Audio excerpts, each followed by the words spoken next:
ভারতের উগ্রবাদীরা বাংলাদেশের বর্ডারে হামলা চালানোর সাহস দেখাচ্ছে।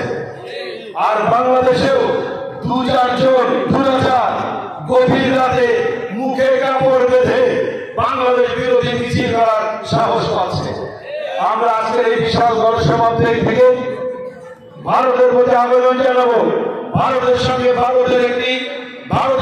বাংলাদেশের একটি বন্দি বিনিময় চুক্তি আছে। এই বন্দি বিনিময় চুক্তির মাধ্যমে ভারতের আশ্রয় প্রশ্রয় লালিত পালিত ভারতের পোষ্য ভারতের গোলাম খুনি হাসিনাকে বাংলাদেশে ফেরত দেওয়া হোক।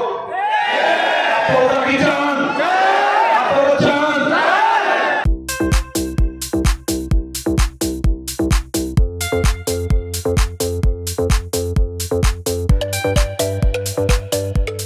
ভারত থেকে বাংলাদেশে ফিরে আসেন।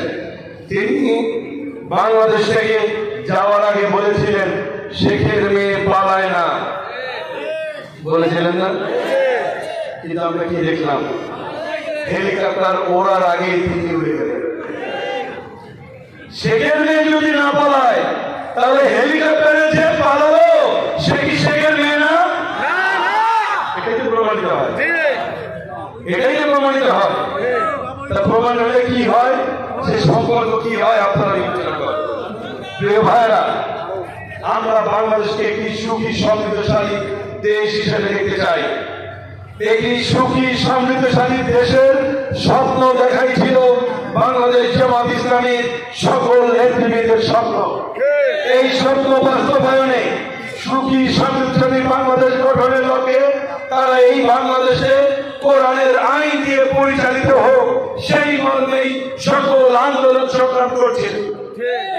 যার কারণে ভারত অসন্তুষ্ট হয়েছিল, ভারত খুশি হতে পারেনি।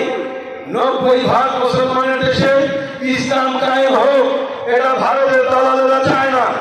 যে কারণে বাংলাদেশের সব থেকে সংগঠিত ইসলামী দল বাংলাদেশ জামাত ইসলামীকেই তারা টার্গেট করেছিল। এত ইসলামী দল বাংলাদেশে কোন একটি ইসলামী দলের বিরুদ্ধে তারা কোনো অভিযোগ উত্থাপন করে নাই। আপনাদের বিবেকের কাছে আমার প্রশ্ন, কেন শুধু বাংলাদেশ জামাত ইসলামীকে টার্গেট করা হয়েছিল? তার একটি কারণ, তারা জানে জামাত ইসলামীতে কলেমা দেওয়া যায়, ওই কলেমা দেওয়াতে জামাত ইসলামীর একজন নেতা কর্মীকেও জালের শাসন লাগানো করানো যায় না। আল্লামা সাঈদী সহ জামাতের সকল নেতৃবৃন্দকে তারা বিভিন্ন রকমের প্রস্তাব দিয়েছিল, কিন্তু একজন নেতা